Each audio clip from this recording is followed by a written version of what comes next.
Muy bien, pues por mi parte ya damos por finalizada la mesa y damos paso a la siguiente mesa, que es una mesa de mejores comunicaciones y que va a moderar Rafael Tojo González, también miembro de la Junta Directiva de Pascal.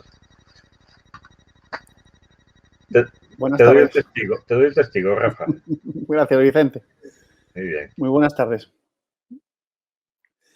Buenas tardes. Vamos entonces a proceder con la segunda mesa de presentación de mejores comunicaciones. Recordar que están disponibles todas las comunicaciones y pósters en la web para ver. Vamos a hacer la mesa con las de mayor puntuación, la segunda en este caso. Y bueno, recordaros que en los anteriores congresos de forma presencial solíamos hacer 15 a 25 en una hora, ¿no? Entonces, ahora tenemos 45 minutos, 40 ya para 3. Entonces, bueno, hay tiempo para una o dos incidencias técnicas que pueda haber, algún problema de red o cualquier cosa. Así que vamos a ir con muchísima calma y disfrutando, que para eso se hacen estas cosas, no para avanzar rápido, sino para disfrutar del trabajo que ya muchísimo mérito tiene el haberlo hecho en esta época, ¿no? El tiempo de presentación, recordaros simplemente que son 10 minutos, puede ser un poquito más o un poquito menos, pero sería ideal ajustarse en lo posible a ese tiempo. Y habrá tiempo seguramente a un breve coloquio posterior, como siempre, ¿no? Vamos a alterar el orden de presentación, empezando por lo que en el programa está la segunda, ahora va a ser la primera, que es la comunicación, fibrilación auricular en el paciente mayor con estenosis aórtica grave, manejo e implicaciones en la toma de decisiones. Estará presentada por el doctor Pablo Soya, que es especialista facultativo en el área de geriatría del Hospital Monte Naranco. Pablo, buenas tardes y todo tuyo. Adelante.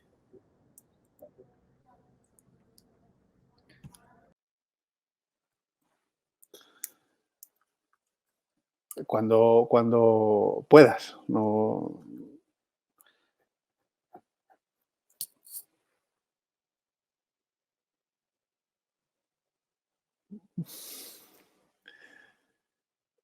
Estos eventos en red han venido para quedarse, en parte, ¿no? Porque realmente la presencialidad es insustituible, ¿no? Es un hecho. Pablo, ¿estás bien? ¿Todo en orden? Sí, a ver si ahora que se me había desconectado. Pues venga, todo tuyo, Pablo. Un segundo que tengo que abrir otra vez la... No hay ninguna prisa ni ninguna necesidad de pasarlo mal, ni los ponentes, ni los asistentes, ni nosotros. Estamos en red por primera vez en la historia de la humanidad, ¿no? Probablemente.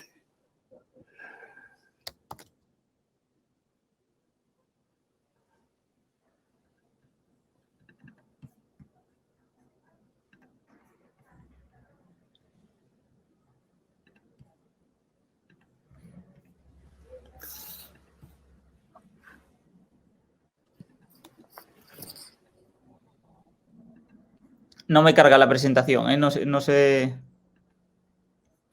cuál es el problema. No te preocupes. Seguramente tengas que cerrar todo o alguien lo hará por ti. Y esperamos, no hay ninguna prisa, ¿no?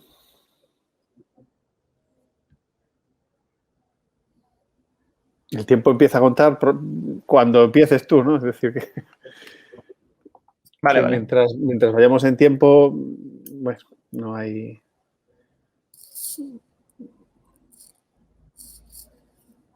Me dicen que la van a cargar... Desde el servicio técnico, pues cuando nosotros estamos aquí a su disposición. Cuando estemos todos preparados, empezamos.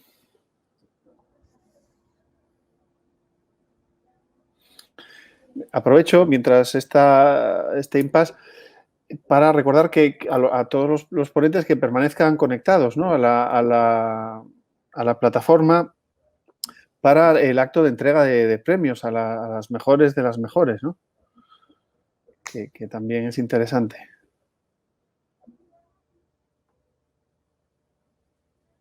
Vale, pues no sé si me escucháis. Cuando queráis empezamos.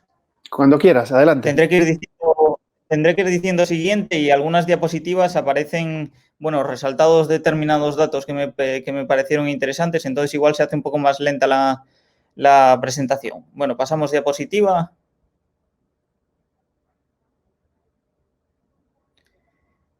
Como decíamos, voy a hablar de la fibrilación auricular en el paciente mayor con estenosis aórtica y de las implicaciones que conlleva esta arritmia en este tipo de pacientes. La estenosis aórtica es la valvulopatía más prevalente en el paciente anciano y su tratamiento, cuando es grave y sintomática, pasa por el reemplazo valvular, ya sea quirúrgico o percutáneo. Siguiente diapositiva, por favor.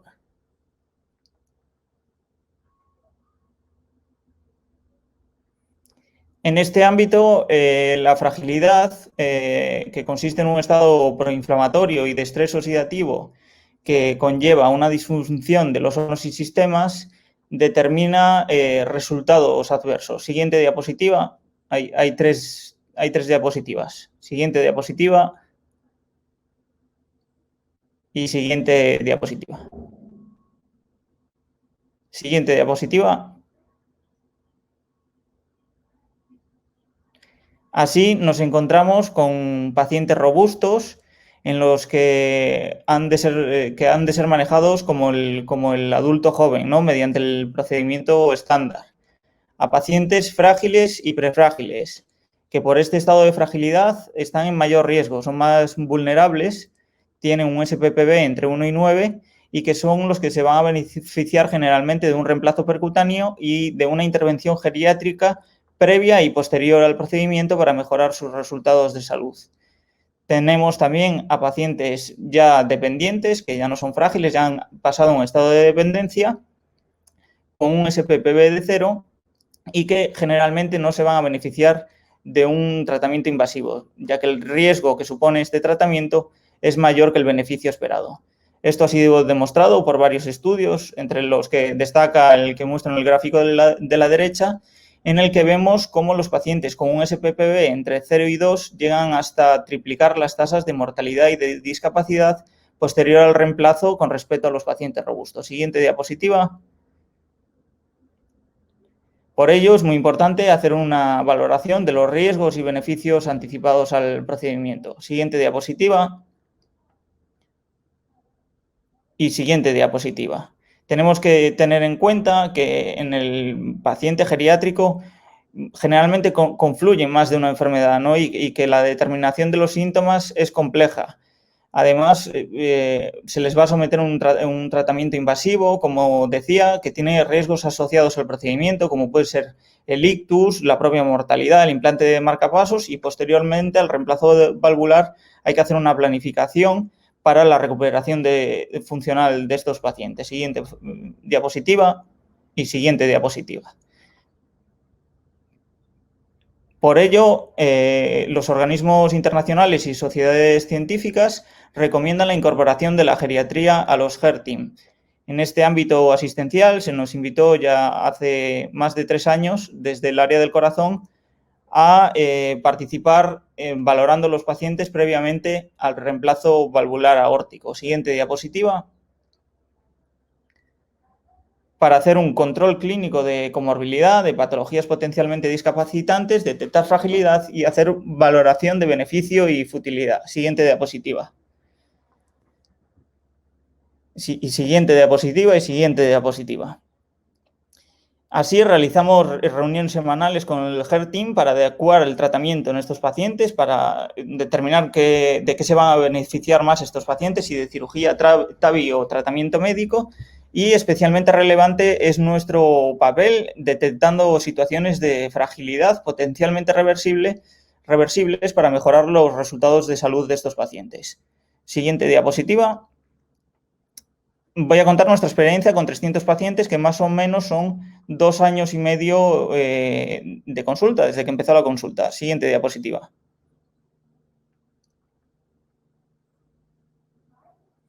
Como vemos, son pacientes con un buen estado nutricional, funcional tanto en actividades básicas e instrumentales de la vida diaria, con un buen estado mental y anímico. Se determinó una prevalencia de fragilidad de aproximadamente el 18%. En cuanto al manejo de la valvulopatía, encontramos que el 63% de los pacientes fueron manejados mediante TAVI, reemplazo valvular percutáneo, un 25% mediante cirugía y un 11% fueron manejados de modo conservador. Siguiente diapositiva.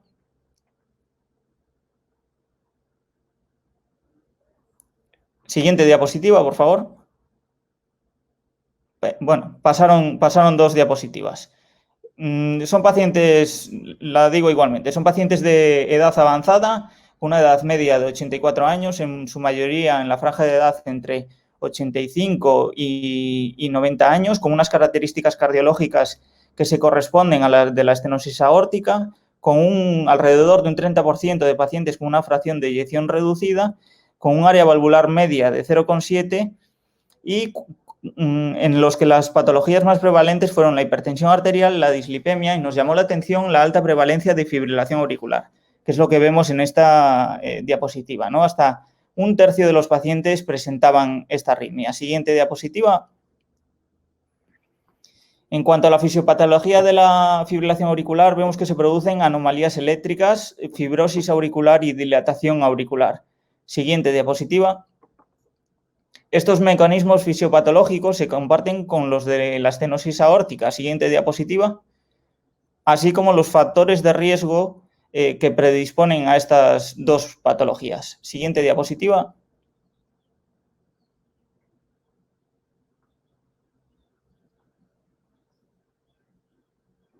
Siguiente diapositiva. Así vemos en otras series que la prevalencia de fibrilación auricular oscila entre el 15 y el 50%. Siguiente diapositiva. Vemos que nos encontramos en una prevalencia de fibrilación auricular similar, o que está entre la prevalencia de las demás series. Siguiente diapositiva y siguiente diapositiva.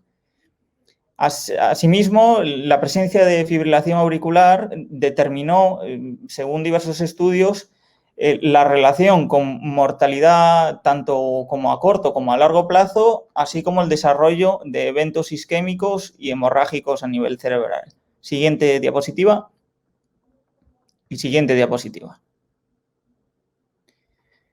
Por ello, nos propusimos analizar en nuestra muestra las diferencias entre los pacientes que padecían esta arritmia y los que no la padecían, ¿no? Los pacientes con fibrilación auricular, como decía, un tercio de los pacientes, estaban más frecuentemente en insuficiencia cardíaca, tenían una fracción de eyección del ventrículo izquierdo más reducida, tenían una peor clase funcional de la anija y menores gradientes transvalvulares, medio y máximo. Asimismo, presentaban una peor situación funcional en actividades básicas e instrumentales de la vida diaria, un peor estado mental y mayor prevalencia de fragilidad. En cuanto a la decisión sobre la estenosis aórtica, eran más frecuentemente tratados de modo conservador. Siguiente diapositiva. Siguiente diapositiva.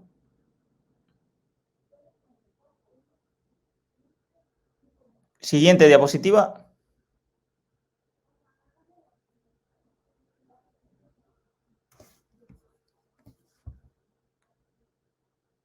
No me carga la siguiente diapositiva.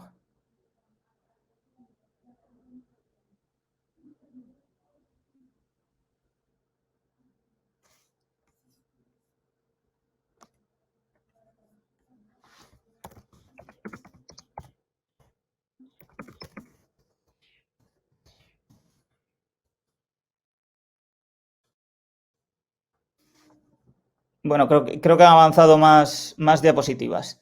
La presencia de la fibrilación auricular por sí misma conlleva un mayor riesgo embólico y de fenómenos isquémicos a nivel cerebral. Esto determina que la mayoría de los pacientes se encontrasen anticoagulados, generalmente con antivitamina K seguidos por anticoagulantes de acción directa. Siguiente diapositiva.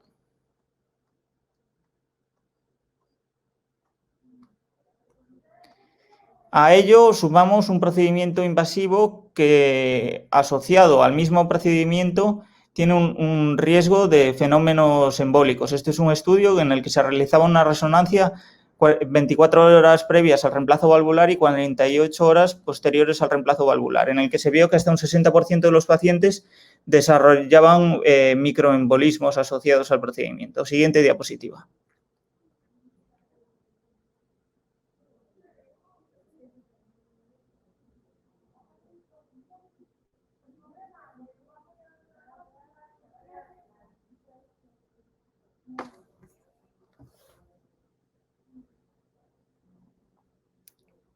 No carga la siguiente diapositiva. Ello determina y cada vez se está viendo, según la evidencia es creciente, de que los anticoagulantes, que existe una necesidad de tener a estos pacientes correctamente anticoagulados y que los anticoagulantes orales de acción directa están demostrando un mejor perfil de eficacia y seguridad en estos pacientes mayores de 75 años con alto riesgo de caídas, con demencia y frágiles. Siguiente diapositiva.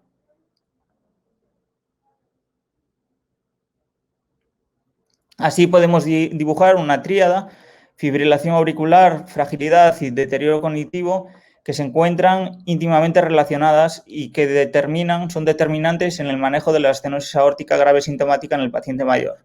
Siguiente diapositiva. Este es un estudio que ya hemos publicado. Actualmente estamos trabajando más en la relación de deterioro cognitivo con fragilidad, estenosis aórtica y fibrilación auricular, y en este estudio lo que demostramos es el valor pronóstico de la fragilidad como predictor de fragilidad. Siguiente diapositiva. Y siguiente diapositiva.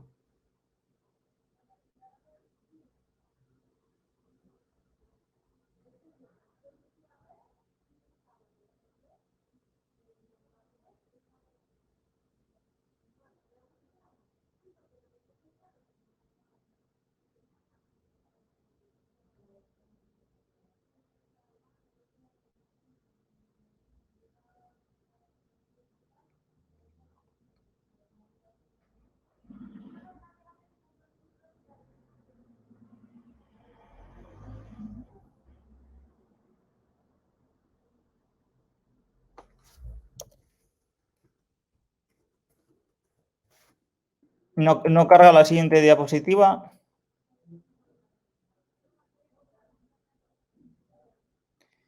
Y bueno, como conclusiones, que están en varias diapositivas, y si vais pasando las diapositivas conforme las voy leyendo, es un poco el resumen de lo que he contado hasta ahora, que estenosis aórtica y fibrilación auricular comparten mecanismos fisiopatológicos comunes, coexisten en nuestra muestra en un tercio de los pacientes. Fibrilación auricular se relaciona con fragilidad y deterioro cognitivo en el paciente mayor. Se espera que su incidencia incremente en el futuro. Los pacientes con fibrilación auricular y estenosis aórtica presentan menores gradientes transvalvulares aórticos, menor fracción de eyección y se encuentran más frecuentemente en insuficiencia cardíaca. Son pacientes más frágiles, con mayor dependencia funcional y deterioro cognitivo. Los pacientes con fibrilación auricular tienen un mayor riesgo tromboembólico, por lo que el manejo antitrombótico en este escenario es clave. En la mayoría de estos pacientes estaban anticoagulados previamente al reemplazo valvular y más de un tercio mediante anticoagulantes de acción directa. Los anticoagulantes de acción directa han demostrado tener un mejor perfil de eficacia y seguridad comparados con los anticoagulantes antivitamina K en este tipo de pacientes. Y esto tiene implicaciones pronósticas en su manejo, ¿no? Los pacientes con fibrilación auricular tienen un mayor riesgo de cara al reemplazo valvular. Muchas gracias y lamento los problemas técnicos con las diapositivas. Excelente, Pablo. Excelente presentación. Me vas a permitir una pregunta final. Aparte del excelente trabajo y de los datos que aporta de conocimiento, me llama la atención o destacar mucho la incorporación experta que sois vosotros al proceso de atención de una patología como la intervención o la estenosis aórtica, ¿no? Eso, realmente yo lo entiendo como atención centrada en el paciente. Medicina centrada en el paciente. ¿Tú ves extrapolable esta forma de trabajar a otros procesos de atención, a otras patologías en estos pacientes ancianos? ¿Cuál es tu opinión? Sin duda, sin duda. De hecho, ahora estamos empezando también a hacer una consulta colaborativa con urología, con la neoplasia prostática. Y bueno, esto es lo que constituye la geriatría transversal y se puede extrapolar, por supuesto, a otras especialidades médicas, ¿no? Para aportar nuestra visión en el paciente anciano de una medicina basada en la función, en la reserva funcional del paciente y no solo en la edad, la comorbilidad o otros condicionantes, ¿no? También, por supuesto, en el estado cognitivo de los mismos, que fue una de las diapositivas que se comió, que fue una asociación muy interesante que encontramos, ¿no? La relación entre fibrilación auricular, deterioro cognitivo, y que la presencia de este deterioro cognitivo era más grave en los pacientes con fibrilación auricular y a su vez determinó que fueran más frecuentemente manejados de un modo conservador. Muy bien, pues si os parece, continuamos con la mesa redonda. Muchas gracias por tu brillante presentación y continuamos con María Dolores Menéndez Fraga, Loli, del Hospital Monte Naranco, de la Unidad de Calidad. Hola, buenas. Hola, buenas tardes. ¿Cómo Rafael? estás? Muy bien, después de un poco ahí de ignorancia informática que no entraba bien, ya que he tenido a Pablo que entrar antes que yo, pero bueno, pido disculpas por ello. No, ninguna, ¿no? Cuando quieras, vamos a ver tu presentación, Seguridad de los pacientes con COVID-19, un análisis de los eventos adversos. Adelante, cuando quieras.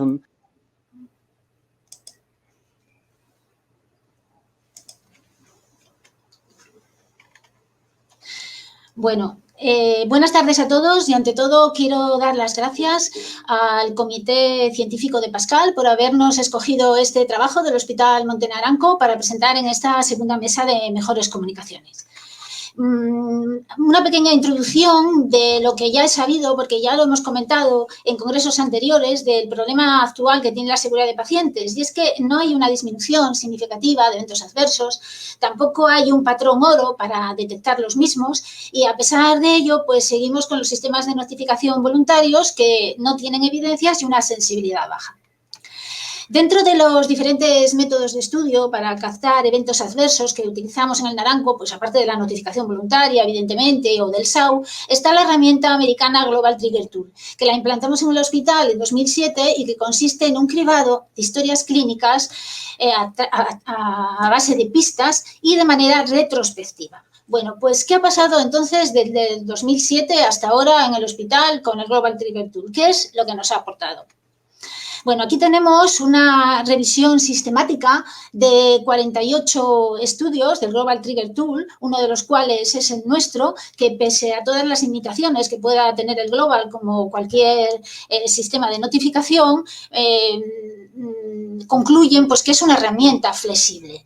Otra de las conclusiones que sacan es que no se puede comparar entre centros, que eso ya lo sabíamos, y sin embargo recomiendan que se debe incluir los eventos adversos de omisión, que el Global no los tenía, y también la preventibilidad de los eventos adversos, que nosotros sí que lo hemos incluido en el trabajo que publicamos. Con lo cual, el Global Trigger Tool fundamentalmente es una herramienta que sirve para caracterizar y entender los eventos adversos y aparte de contabilizarlos.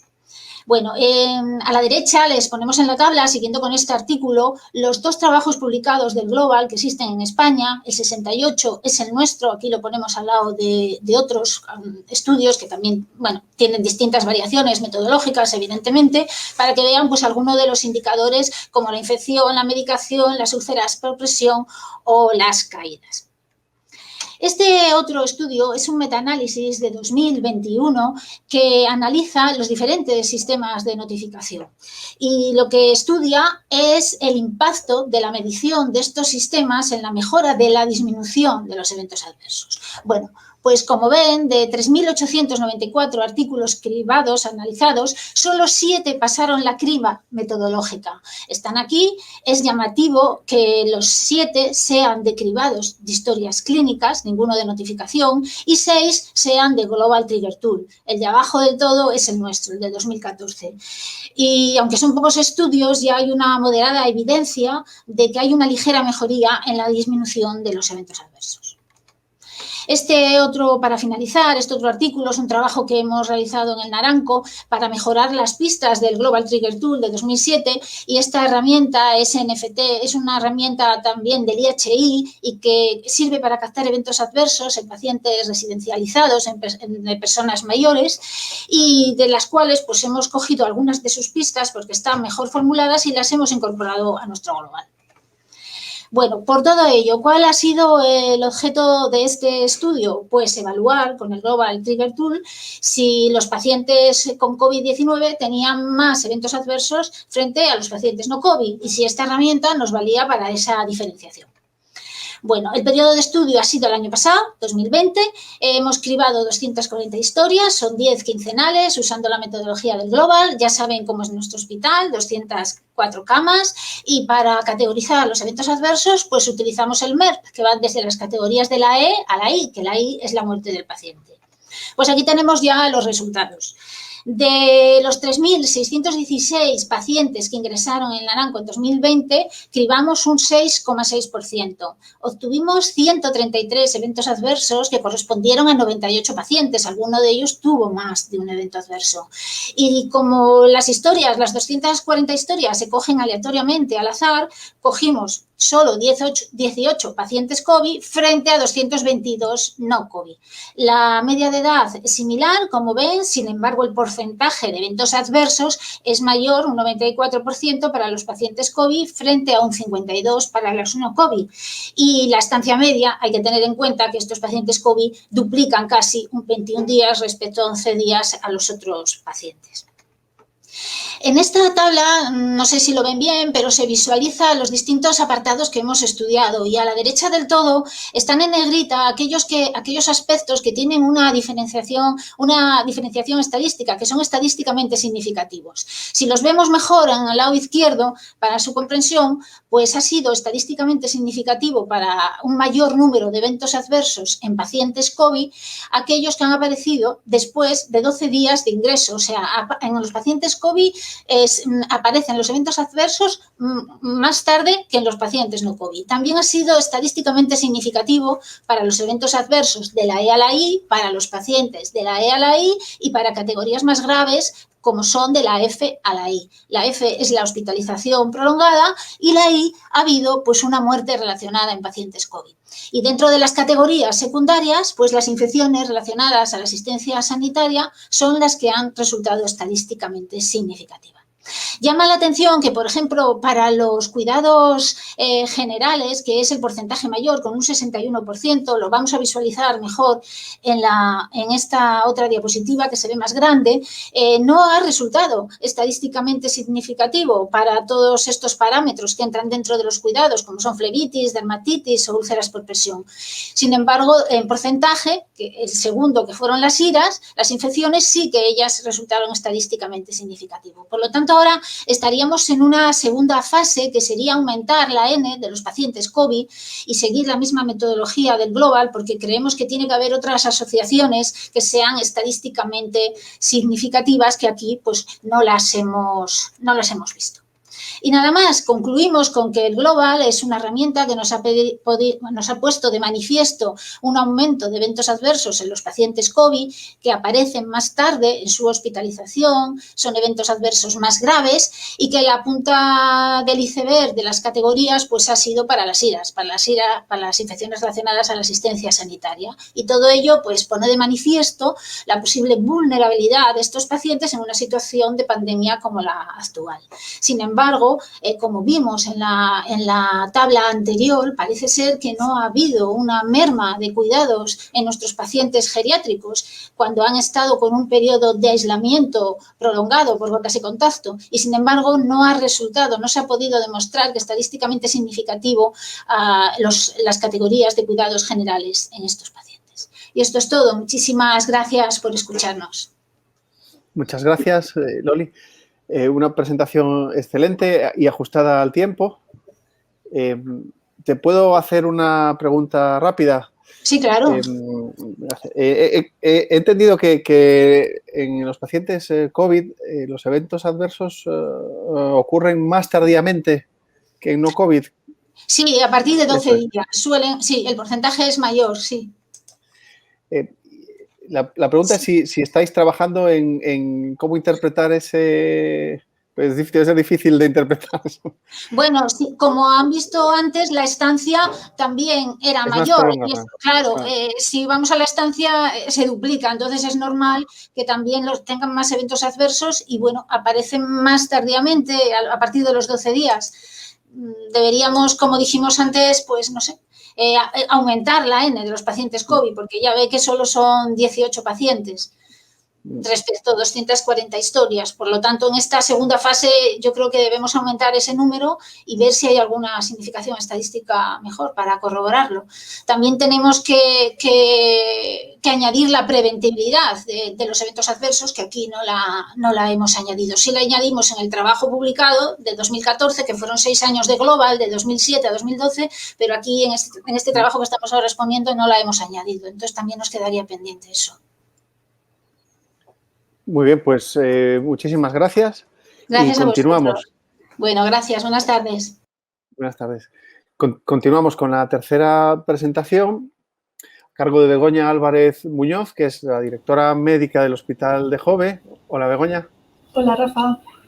Nos va a hablar de ¿se puede optar por tratamientos más sencillos, efectivos y eficientes y que los pacientes estén satisfechos? Tendremos esa pregunta respondida dentro de 10 minutos, ¿verdad? Eso espero. Venga, adelante, gracias. Si esto no explota, se los hace. A ver.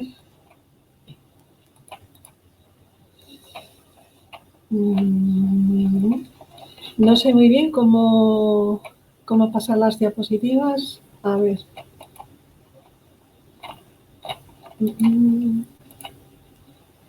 ¿Cómo paso las diapositivas? Pueden diciendo siguiente diapositiva, alguien las pasa por sí. Pues siguiente diapositiva.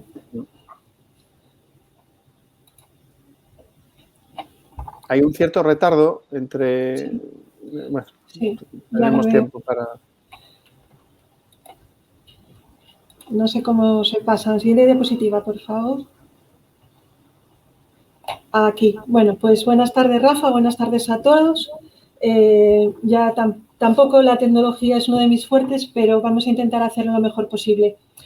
Esta pregunta nosotros ya la contestamos hace un tiempo y a ver si también al final de la presentación hay respuesta por su parte de la misma. La siguiente, por favor. Pues como en todas las historias y también en este proyecto hay un protagonista. Hace unos años, en el 2016, nuestro hospital buscaba un jefe de servicio de urología y un día recibí un correo electrónico con solo 2 líneas en la que se ofrecía a una persona, un jefe de servicio de un hospital muy grande de Navarra, se ofrecía a ser jefe de servicios y nos interesaba. Vino a Asturias, nos conoció, nos gustó, le gustamos y se vino para Asturias y nos puso a todos a trabajar. Esta persona es el doctor Santiago, al que debemos un poco que sea el padre de todo el proyecto que les vamos a contar. En ese momento nuestro hospital estaba con una falta de profesionales, teníamos un lío importante con los pacientes urológicos. Había demoras, había pruebas que eran innecesarias, teníamos una falta de trabajo en colaboración con la atención primaria. Y poco a poco el doctor Santiago fue dando respuesta y resolviendo esos problemas hasta dejar las listas de espera a cero, pero quedó un grupo de pacientes a los que no encontrábamos la solución en aquel momento. Siguiente diapositiva, por favor. Ese grupo de pacientes eran los pacientes con litiasis. Eran pacientes que tenían demoras en los tratamientos o complicaciones, que venían al hospital y peregrinaban por diferentes hospitales de Asturias. La atención al cólico nefrítico era un poco defectuoso en aquel momento, se consumían muchos recursos y no se daban soluciones. Siguiente diapositiva. Y además, en aquel momento, la situación en Asturias era, con este tipo de pacientes, parecida a la nuestra, y él nos contó su experiencia en Navarra, una comunidad autónoma con un número parecido de pacientes, y nos pareció interesante. Siguiente diapositiva.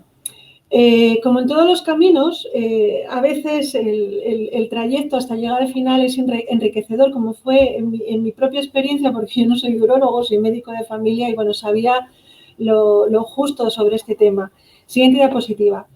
Pero cuando empezamos a trabajar, lo que se nos planteó fue el escenario global que en todos los lados había para el tratamiento de las litiasis renales y litiasis del aparato urinario. Otra diapositiva, por favor. ¿Cuál es la situación? Pues que en realidad el 95% de las litiasis del tracto urinario pueden ser tratados con una técnica que es la litotripsia extracorpórea con ondas de choque. Bien como tratamiento único o bien como tratamiento asociado a otras dos técnicas que ya son invasivas, que son las técnicas de endourología y las nefrolitotomías percutáneas. Y sí es cierto que gran parte de las litiasis tienen un tratamiento conservador con analgesia, en aquellos casos que las piedras son chiquitinas. ¿Cuándo se elige un tratamiento o cuándo se elige otro? Pues en función del tamaño de la piedra, de la composición de la piedra y de la localización de la piedra. En estas imágenes, bueno, pues es representar un poco lo que son las ondas de choque, la litotripsia extracorpórea, las técnicas de endourología y la linfolitotomía percutánea, que, como digo, estas dos últimas son técnicas invasivas. Siguiente diapositiva. Pase, por favor, 3 seguidas. También en el momento de componer un poco lo que era el planteamiento para un proyecto, para una unidad, también teníamos muy en cuenta lo que los pacientes con litiasis nos comentaban cuando venían al hospital, qué era lo que ellos esperaban, cuáles eran sus necesidades, cuáles eran los riesgos y beneficios de la atención que le podíamos prestar y qué sabíamos de las técnicas que se estaban utilizando y que se existen y qué podíamos poner nosotros como hospital en su disposición. La siguiente diapositiva. Y también todo eso dentro de un marco de lo que es otra diapositiva más, una tercera y otra más. También dentro de un entorno teniendo en cuenta lo que son las dimensiones clásicas de la calidad que por la experiencia del doctor Santiago bueno, nos comentaba que ya las había puesto en marcha, implementado en Navarra y que era posible hacerlo también nosotros aquí en Asturias. La siguiente diapositiva, por favor. Entonces, el doctor Santiago presentó un proyecto en el hospital que nos gustó. La fecha fue el 23 de enero del 2017, pero la siguiente diapositiva, nos quedaba todavía un trabajo. A nosotros nos convenció, pero faltaba el visto bueno del servicio de salud. Hubo varias reuniones con la gerencia del SESPA, nos dieron el visto bueno y luego también había que resolver otros problemas que eran bastante también complicados de resolver porque estábamos en un momento de una obra en el hospital con falta de espacios para ciertas cosas que queríamos hacer, equipos, formación del personal, que era un personal joven, recién incorporado, autorización para modificación de la actividad asistencial, en fin, un montón de cosas. Varias diapositivas después, otras 5 más. Espacios, nuestros ingenieros se ocuparon de ello, comprar el litotriptor, que es esta máquina de aquí que ven, que las ondas de choque se emiten a través de esta parte que es de plástico con un gel transmisor y esto se pone en contacto con la piel. Otra diapositiva más, hacer memoria de la unidad para presentarlo a la consejería, temas de evaluaciones de riesgo, otra diapositiva más y solicitar ampliación de actividad a la Consejería de Salud. Esto por la parte de papeleo y de trabajo de la dirección con el doctor Santiago y con el servicio de urología de aquel momento y con todo el resto del hospital, porque realmente estábamos todos implicados en el proyecto y muy ilusionados. Otras 3 diapositivas más. Y luego hubo que hacer una serie de documentación también más dirigida hacia los pacientes. Aquí nos ayudó las compañeras de la unidad de litotricia de Luca. Otra diapositiva. Hubo que hacer un formulario específico para Selene para registrar toda la actividad y que de esta manera se pudiera explorar esa información. Y otra diapositiva más. Y luego algo lo que creíamos desde el principio, si la vemos en la imagen, que otra diapositiva, por favor, que es una encuesta de satisfacción porque esta unidad nació un poco con cierta polémica y teníamos que tener en cuenta la voz del paciente y lo que el paciente operaba de esta experiencia, de este proyecto. Otra diapositiva, por favor. Y así pues la unidad ahora mismo está atendida por un urólogo, una enfermera y una TK, que también es técnico de rayos. En horario de mañana se hace una pseudoanalgesia por personal médico y con la ayuda de enfermería, y el tiempo total de atención desde que el paciente entre a la unidad hasta que se va del alta del hospital es de alrededor de unos 110 minutos. Otra diapositiva. Y con esto, otra diapositiva, por favor. Y con esto, con todo este proyecto, un día después de mi último cólico nefrítico, porque yo soy colicosa, se inauguró la unidad de litotricia del Hospital de Jove en marzo del 2018. Otra diapositiva. Esta es nuestra unidad de litotricia, esto es lo que se ve desde dentro, desde la posición de los técnicos. El aparato se controla por aquí, las potencias que se emiten, la frecuencia de las ondas, y se ve en todo momento al paciente en esta sala que está plomada. El litotrictor es este y se puede colocar al paciente la cabeza de un sitio a otro para facilitar el acceso a las ondas. Otra diapositiva.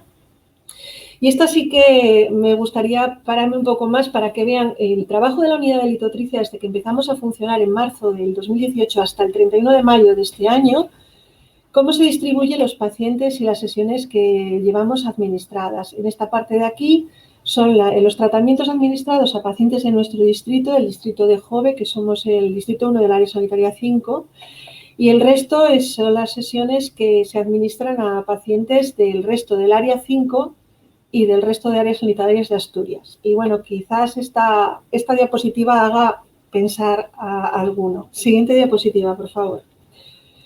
En total, llevamos desde ese día 738 sesiones a 423 pacientes, lo que representa que cada paciente para eliminar la piedra necesita 1,74 sesiones.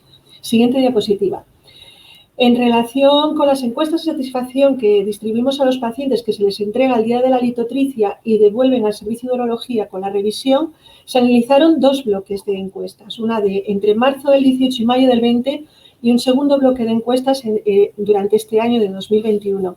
Hay un bloque del año 2020 que no analizamos pues, por las características del año y las dificultades que tuvieron los pacientes para acceder en algún momento a nuestro hospital. Siguiente diapositiva. Sobre el tratamiento, ya ven que tanto en el primer grupo de encuestas como en el segundo, la satisfacción, la asistencia se correspondía con la planificada, la duración era la esperada, el tratamiento fue menos complejo de lo que ellos esperaban y si la pregunta si recomendarían las ondas de choque a otros pacientes, la contestación es afirmativa en la mayoría de los casos. Otra diapositiva, por favor. En relación con el tratamiento, el nivel de dolor, la valoración del dolor que tienen durante el tratamiento, es verdad que los dos grupos de encuestas, el dolor que describen los pacientes durante el tratamiento es menor o igual a 5 prácticamente en el 70% de los casos. Otra diapositiva, por favor. Sobre las instalaciones, ¿qué opinan de las instalaciones? Si las consideran limpias, ordenadas, el despertar, el vestuario, la sala de espera, cómodas, pues también mayoritariamente contestan que sí. Siguiente diapositiva. Otras valoraciones en relación con el nivel de satisfacción general con el trato recibido están muy satisfechos de manera mayoritaria. En el momento, si la información que habían recibido sobre el personal, las normas del centro de los horarios, también afirman prácticamente en el 100% de los casos. Si han tenido la información adecuada, si se les ha explicado, si se les ha aclarado las dudas, lo mismo, el 100%. Y si se sienten seguros con los cuidados que les han proporcionado los profesionales, también en el 100% afirman que sí. La siguiente, por favor. Sobre el grado de seguridad percibido, valorado del 1 al 10, el 1 como pésimo y el 10 como excelente, el 75-80% en función de la encuesta declaran que excelente. Siguiente, por favor.